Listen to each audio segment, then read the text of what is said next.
cover. She's under arrest. Chicago police detective Joe Medjanowski has been stealing drugs and money from the suspects he arrests.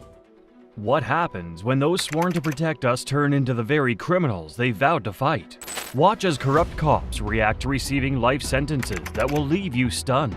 The courtroom tension, their shocking reactions, and the final moments of justice will keep you glued to the screen. Joseph Medjanowski. What is perhaps most chilling about Medjanowski's story is the duality of his life. He wasn't just a corrupt cop, he was living a double life, both personally and professionally. In December 1998, the arrest of Joseph Medjanowski, a 22-year-old veteran of the Chicago Police Department, shocked the community. Joseph, 45 years old at the time, was arrested as he reported to work with the gang crime unit. According to the prosecutors, Joseph ran a drug ring that distributed millions of dollars worth of narcotics between Chicago and Miami between 1995 and 1998. The prosecutors alleged that Joseph served as a middleman in deals, brokering connections between feuding dealers. However, his involvement went beyond mere brokering. According to the prosecutors, Joseph eventually took control of the daily operations of the operation, overseeing all aspects of the business. One of the allegations against Joseph was that he pocketed $22,000 per month from the dealers. This money, the prosecutors said, was used to pay off police officers, to throw investigators off Joseph's trail. Additionally, Joseph was accused of providing stolen guns and ammunition obtained from the Cook County Sheriff's Department's shooting range to known criminals. After Joseph's arrest, his attorney spoke to the media and denied the allegations. The attorney argued that despite the recorded conversation between Joseph and the dealers, it was all part of an undercover operation that Joseph was working on. According to his attorney, the charges against Joseph were a mere fairy tale concocted by the Bureau. They argued that the FBI had selectively pieced together fragments of conversations that, when taken out of context, sounded bad. However, when considered as a whole, the message communicated by Joseph was entirely innocent. The prosecutors maintained that Joseph's actions betrayed his sworn duty to protect and serve the community. Joseph adamantly denied any wrongdoing during his trial in 2001. He testified that he was an honest, hardworking officer that dedicated his life to serving and protecting the community. He claimed that he took down some of the most dangerous drug lords operating on the streets of Chicago, making a significant impact on reducing crime in the city. Despite his claims, the jury was not swayed by Joseph's testimony. They found him guilty on all counts, sentencing him to life in prison without parole, plus an additional 5 years of imprisonment. At his sentencing hearing, the judge admonished Joseph, stating that he had failed in his duties as a police officer and had not served and protected the citizens he was sworn to protect. Instead, he had been protecting the dealers. In 2021, Joseph, now 68, sought to reduce his sentence under the First Steps Act. However, Joseph's bid was met with disappointment as a federal district judge denied the motion, citing Joseph's double life and the damage he had caused to those around him. Joseph's story is a cautionary tale about the dire consequences of corruption within the police force. As an officer, he had the power to make life-altering decisions, but instead, he chose to abuse that power for personal gain. While Joseph Medjanowski earned the title of most corrupt cop, his crimes didn't involve children. Dennis Perkins and his ex-wife Cynthia, however, crossed that unforgivable line. He was a deputy with the Livingston Parish Sheriff's Office who was raping children. His wife was a school teacher. He was ejaculating on pastries. She was serving them to her class. In October 2019, the National Center for Missing and Exploited Children received an anonymous tip that implicated Dennis Perkins, a Livingston Parish Sheriff deputy, in possessing explicit images of a child. This tip set off a 5-year investigation, culminating in Dennis's eventual arrest and the discovery of a vast trove of evidence against him and his wife, Cynthia. When the detectives questioned Dennis, he refused to disclose any details and immediately requested an attorney. Frustrated by his silence, the detectives informed Dennis that they had a warrant for his arrest and that he had been fired from his job at the Livingston Parish Sheriff's Department. Dennis's wife, Cynthia, was arrested alongside him. Crime scene investigators seized the couple's electronic devices from their home, and a thorough examination revealed a mountain of evidence against the couple. One particularly damning piece of evidence was video footage depicting him assaulting an unconscious woman. In addition to assaulting women, Dennis also engaged in inappropriate behavior while on duty. The prosecutors discovered multiple videos that depicted him having intercourse with women suspects on the side of the road, to blackmail these women into those acts under threats that he could make life hard for them if they refused. Dennis's abuse of power and manipulation of vulnerable individuals are truly reprehensible. However, the most disturbing aspect of the case against Dennis is the revelation that investigators uncovered 60 images of a child under the age of 13. It became apparent to detectives that these photos were taken with hidden cameras around Dennis Perkins' home, including his bathroom. Furthermore, investigators discovered an image of a man they believed to be Dennis leaving his DNA behind on small cakes. It was later found that his wife's 7th grade class consumed the cakes. In total, Dennis's victims included 2 children, 2 adults, and a dog. Dennis and Cynthia Perkins faced a staggering 150 felony charges. Cynthia filed for divorce from Dennis shortly after their arrests, claiming she was afraid of him. As the case moved forward, the prosecution quickly realized it would be a lengthy and emotionally challenging trial for everyone involved. We felt satisfied that this accomplished justice, and we were able to get a win without putting the victims and this entire community, through the rigors of that trial that was going to happen next week. Cynthia pleaded guilty to reduced charges and was sentenced to 41 years in prison. On the other hand, Dennis pleaded guilty to all charges and was sentenced to 100 years in prison. During Dennis's sentencing hearing, he took a moment to address his victims and apologize for his actions. He stated that he hoped that those who had suffered as a result of his abuse could find forgiveness and healing through Jesus Christ. So at the end of the day, she does admit she had some part to play in this. Absolutely.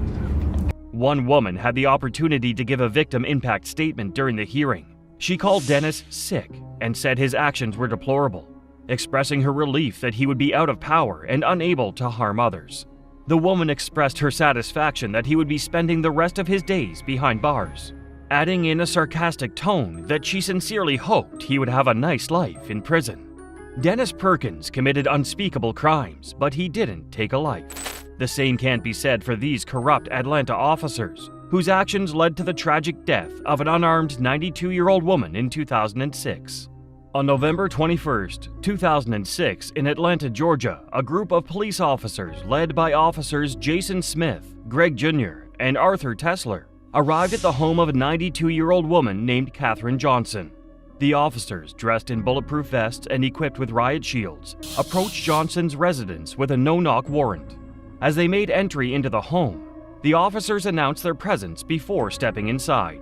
Inside was Katherine Johnson, who had an old, rusty revolver for self-defense since she lived in a rough part of the city and had recently installed extra locks on her door. Upon hearing the officers announce themselves, Katherine fired the weapon in the direction of the officers. Katherine's bullet didn't strike any of the officers, but the incident sparked a chaotic exchange. In the moments that followed, officers Jason Smith, Greg Jr., and Arthur Tesler fired at Katherine Johnson a total of 39 shots. At least 5 of those shots struck the older woman, ultimately causing her to lose her life. The officers arrested Johnson as she was dying in her living room, and she was pronounced deceased by paramedics at the scene.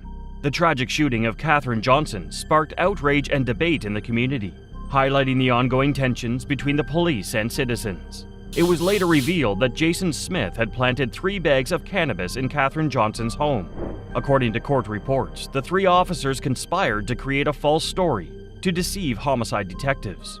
In October 2008, all 3 ex-officers pleaded guilty to conspiracy to violate civil rights resulting in death, as well as charges related to manslaughter, voluntary manslaughter, and perjury.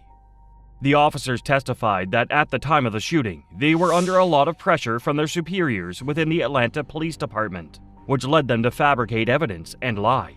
They claimed that they were not properly trained to handle the situation. On February 24, 2009, former officer Greg Jr. was sentenced to 6 years in prison, Jason Smith to 10 years, and Arthur Tesler to 5 years. They were also each ordered to pay $8,180, which was the cost of Katherine Johnson's funeral expenses. The Atlanta Police Department implemented several changes in the aftermath of Katherine Johnson's death. The police department made adjustments to its policies and training protocols, aiming to prevent similar incidents from occurring in the future. Specifically to the narcotics team. Additionally, all former members of the narcotics unit were replaced, indicating a commitment to rebuild the team with officers who demonstrate integrity and uphold ethical standards. Furthermore, the shooting of Katherine Johnson brought the issue of no-knock warrants to the forefront of the public consciousness. The purpose of a no-knock warrant is to prevent offenders from having time to destroy evidence, but the tragic incident highlighted the potential for unintended consequences. As a result, the Senate voted to tighten restrictions to make it harder to obtain warrants. This change in legislation aimed to strike a balance between the need for effective law enforcement and the safeguarding of innocent lives. While these officers were mired in corruption, they didn't cross into predatory behavior. Former officer David Carrick, however, spent nearly 2 decades exploiting his position to prey on women, revealing a far darker side to his abuse of power. This is the allegation that's been made to us, okay, sir? There's no necessity. Yes, there is. It's like I've been a police officer for 20 years. And in many ways, this is a story of the strength of 12 women. When this arrest made the news in 2021, those impacted started to come forward.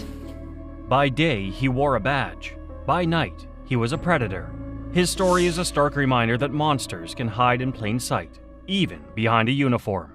Carrick joined the Met Police in 2001 after a stint in the Army. He seemed like the perfect candidate, disciplined, dedicated, and eager to serve. Little did anyone know, this was the beginning of a reign of terror that would span nearly 2 decades. His first known offense dates back to 2003. Over the next 17 years, Carrick would go on to commit a series of horrific crimes against at least 12 women. His methods were consistent and cruel. He'd meet women on dating apps or in bars, using his status as a police officer to gain their trust. One victim recalled how Carrick bragged about guarding Prime Minister Boris Johnson. Another remembered him showing off his warrant card on their first date. These weren't just pickup lines. They were calculated moves to lower his victims' defenses. Once alone with his victims, Carrick's true nature emerged. He'd become controlling and violent. Women reported being locked in small cupboards under the stairs for hours. Some were urinated on, beaten, and assaulted. One victim was attacked with an adult toy so violently she had to seek medical attention. Carrick's crimes weren't limited to physical abuse. He employed psychological tactics too. He'd tell his victims they were worthless, that no one would believe them over a police officer. He isolated them from friends and family, controlled their finances, and monitored their movements. In one particularly harrowing incident, Carrick held a gun to a woman's head. The message was clear. He had the power of life and death over her. Despite the severity and frequency of his crimes, Carrick managed to evade justice for years. How? The answer lies in a toxic mix of institutional failings and the power of the badge he carried. Between 2000 and 2021, Carrick was the subject of multiple complaints. There were accusations of domestic violence, harassment, and assault. Yet, time and again, he faced no serious consequences.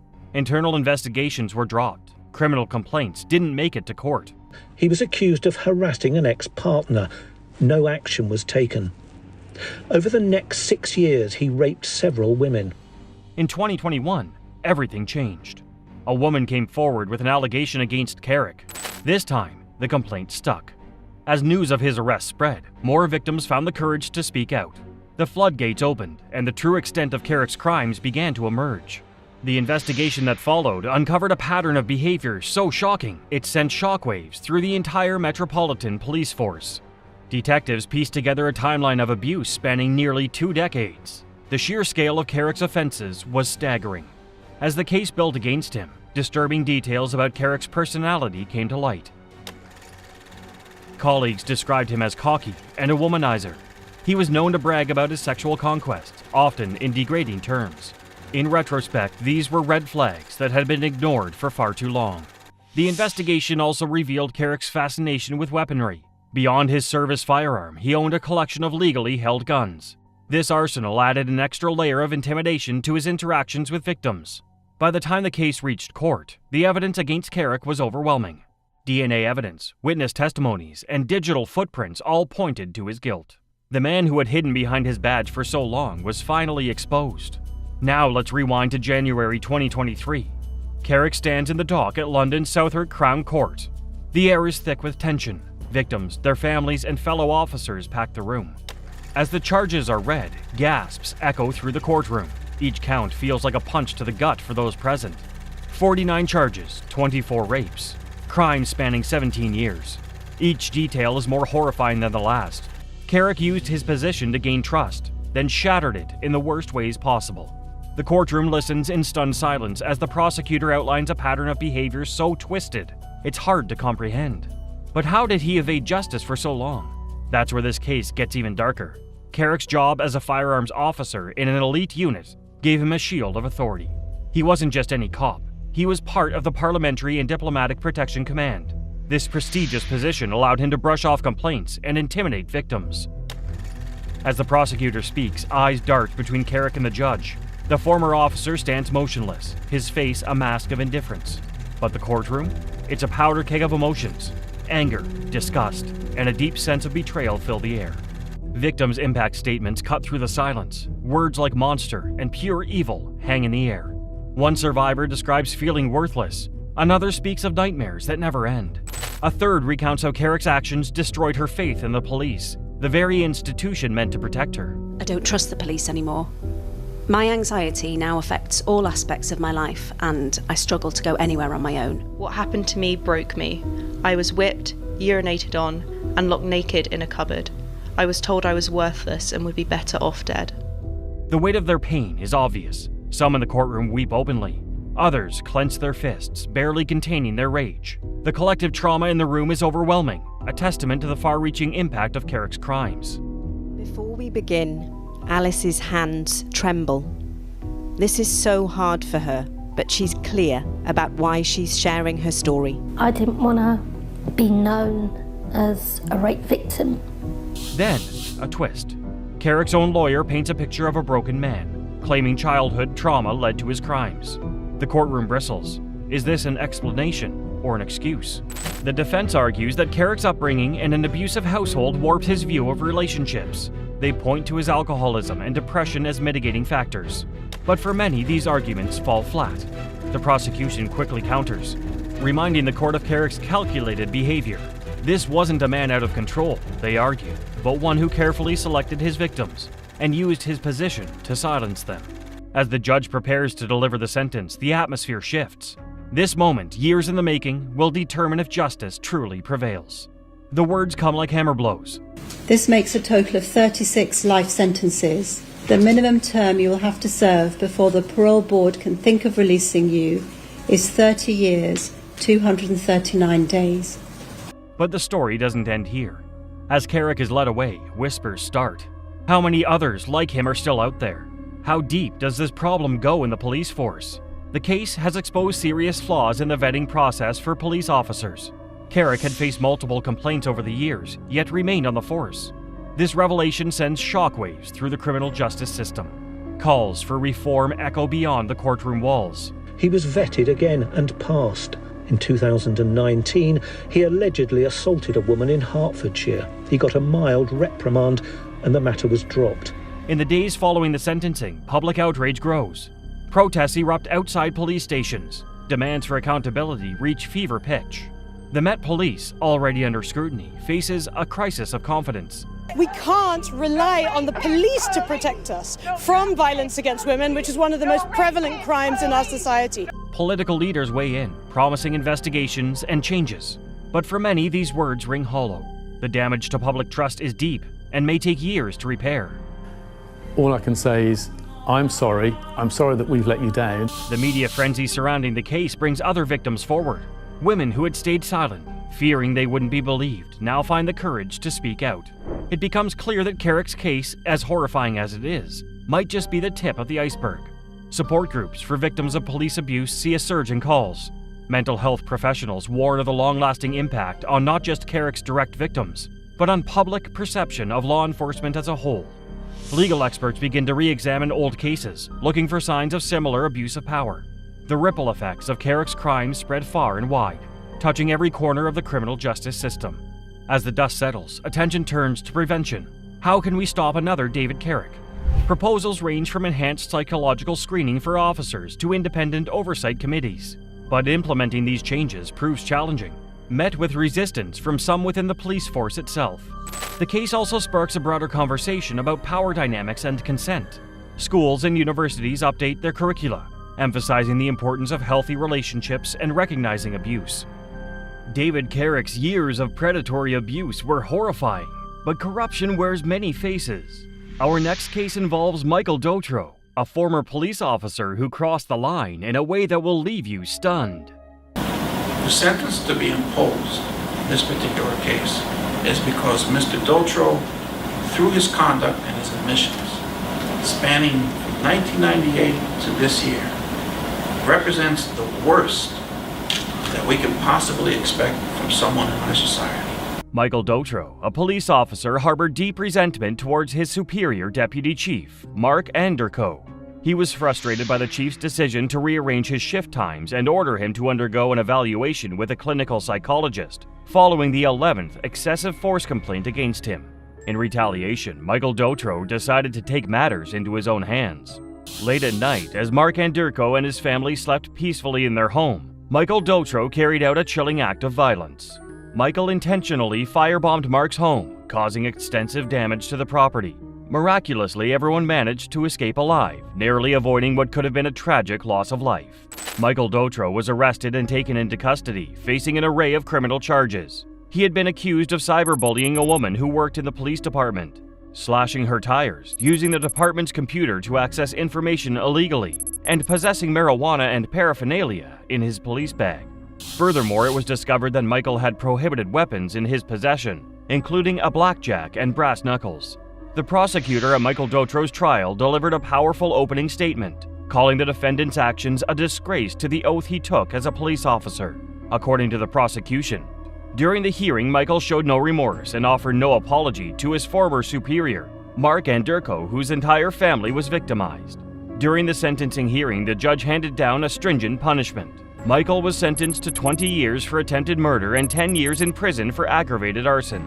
Additionally, he received 10 years for official misconduct, 5 years for conspiracy to tamper with a witness, and 18 months for conspiracy to retaliate. These sentences were to be served consecutively, meaning Michael would first serve 17 years before being eligible for parole. Additionally, Michael was ordered to serve 5 years probation upon his release. One day in his sentencing hearing, Michael's wife made a shocking statement to the courtroom. She referred to Michael as a manipulative monster before a sheriff officer instructed her to be quiet. Michael Dotro's terrifying actions shook an entire community, but our next case takes us into even darker territory. Tamika Johnson, a woman once trusted to uphold the law, did the unthinkable, leaving a trail of tragedy that will haunt you long after the story ends. That CHP officer is behind bars, charged with murdering her husband. Tamika Johnson, a California Highway Patrol officer, found herself in a tragic situation in February 2009 when she shot and killed her husband, Marcus Lemons, while on a freeway exit ramp. After the shooting, Tamika drove to her parents' home with Marcus's body in the front seat of her car. When questioned by detectives, Tamika provided them with a detailed account of what led to the incident. According to Tamika, she and her husband started their night out at TGI Fridays, but an argument soon erupted. Tamika stated that she took the car keys and started to drive home, attempting to ignore the escalating tensions between her and Marcus. However, Marcus became enraged when she ignored him, grabbing her neck. Tamika claimed she pulled over on the freeway, hoping to calm down and defuse the situation. However, the struggle continued as Marcus took the keys out of the ignition, and a fight over Tamika's purse ensued. Tamika believed that Marcus was going for the gun she carried in her bag, and in self-defense, she managed to get hold of the weapon and shoot Marcus. However, after a thorough investigation, the detectives came to the conclusion that Tamika's story was not one of self-defense. Instead, they suspected it was cold-blooded murder. 2 years after her husband's death, Tamika Johnson was arrested and charged with murder. She pleaded not guilty and was held on a $2 million bail as she awaited trial. Due to her arrest, Tamika was placed on administrative leave without pay from her position as a California Highway Patrol officer. During Tamika's trial, her defense attorneys attempted to present her as a victim of domestic violence, not as someone who committed a callous act of murder. However, the prosecution countered these claims by presenting evidence that Tamika had exhibited aggressive tendencies and a tendency to drink excessively. Additionally, the prosecution painted the victim, Marcus, as a kind and peaceful man. Tamika took the witness stand to testify in her defense, but her statements did little to sway the jury. The jury ultimately found her guilty of first-degree murder, sentencing her to 50 years to life in prison. After the verdict was read, Tamika slid out of her chair behind the defense table and onto the floor. She was handcuffed to a gurney rail by her left wrist and removed from the courtroom as her family wailed and sobbed. As we finish Tamika Johnson's case, next up is Amber Geiger, whose deadly mistake ignited nationwide outrage. You won't want to miss this one. I'm an off-duty officer. I thought I was in my apartment, and I shot a guy thinking it was my apartment. Amber Geiger, a police officer with the Dallas Police Department, lived in a 4-story apartment complex located 2 blocks northwest of her police headquarters in the Cedars district of South Dallas. The floor plans at the complex were identical on every floor, making navigation within the building challenging. On September 6, 2018, Amber Geiger left work after her 13.5-hour shift as a patrol officer around 9:30 p.m. As she was driving home, she engaged in a conversation with her partner. She was armed with her handgun during this time, but her body camera was not turned on. Upon arriving at her apartment complex, Amber failed to notice that she had taken the wrong floor. As Amber attempted to enter what she thought was her apartment, she saw the door was ajar, thinking it was an intruder. Amber drew her weapon and entered the apartment. Once inside, Amber encountered Botham John in his living room, eating ice cream. In a tragic turn of events, Amber shot and killed Botham, striking him twice in the chest. Amber Geiger called 911 to report the shooting. Get up, man. Dallas 911, this is Carla. Where's your emergency? Hi, this is an off-duty officer. I need EMS. I'm inside the apartment with him. Hey, come on. What's your name? I'm Amber Geiger. I need to get me, I'm in... Okay, we have help on the way. I know, but I'm gonna lose my job. Botham John was rushed to the hospital, but unfortunately, he succumbed to his injuries and died. 3 days later, Amber was arrested and charged with manslaughter. However, the charge was later upgraded to murder following further investigation. In the aftermath of the shooting, Amber was placed on administrative leave by the Dallas Police Department. However, on September 24, 2018, she was fired. The firing resulted from her violation of department policies regarding the use of force and entry without consent. But there is much more to be done by the city of Dallas. Amber Geiger's trial began on September 23, 2019. She took the stand in her own defense, recounting the events that led to her shooting of Botham John and testifying that she feared for her life and thought Botham John was an intruder in her apartment. Both the prosecution and defense presented expert witnesses who testified about the use of force, split-second decision-making, and self-defense. After deliberating for about an hour, the jury returned with a guilty verdict against Amber Geiger on October 1, 2019. The following day, she was sentenced to 10 years in prison for her role in Botham's murder. During the sentencing phase of the trial, Botham John's mother, Allison John, provided an emotional testimony, sharing the impact her son's death had on her life and her family. Botham's younger brother, Brant John, also took the stand, expressing his forgiveness for Amber and even hugging her in the courtroom. Although Botham's father did forgive Amber, he wanted her to be stiffer. Somebody told her that Botham was shot and that he died. My life has not been the same. It's just been like a roller coaster. I cannot sleep. I cannot eat. It's just been the most terrible time for me. But I love you just like anyone else. I'm not gonna say I hope you rot and die. And I wasn't gonna ever say this in front of my family or anyone, but I don't even want you to go to jail. Amber Geiger's appeal has been denied, which means that her sentence will stand as decided by the courts. She is still eligible for release as early as September 2024. On the other hand, her full sentence will continue to run until September 2029. The Amber Geiger trial sparked conversations and debates about racial profiling, police brutality, and criminal justice in the United States. Critics argued that Amber's conviction was a rare example of accountability in a system that often favors officers in use of force cases. Supporters of Amber expressed concerns about the potential for vigilantism if officers were discouraged from exercising their right to defend themselves. Justice has been served, but the story isn't over. Corruption, betrayal, and abuse of power run deep. Stick with us for the next video, where we expose even more shocking cases that will make you rethink everything about those sworn to protect us.